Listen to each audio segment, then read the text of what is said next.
hikoya bor apandiga o'xshagan, lekin juda ibratli. Apandi bir qishloqqa kiribdi. Kirsa qabristonda qabrlar toshiga yozib qo'yilgan ekan.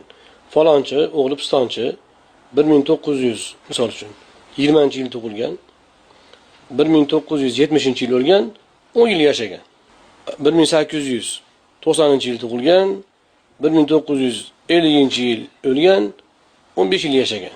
Hayron bo'ldi. Nima degan ekan bu deb haligi go'rkovni chaqirib qabristondagi. Mana qara, men toshda yozuvini tushunmayapman.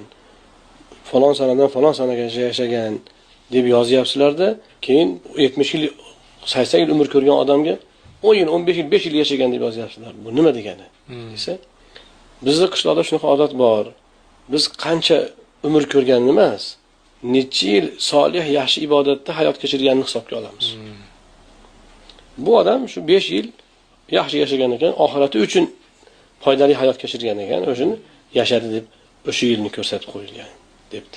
Desa, apanda aytdiki, bo'lmasam Issiqjon, agar men shu qishloqda o'zim musofirman, agar vafot etib qolsam, shu apandi tug'ildi-yu ketdi deb qo'yadi.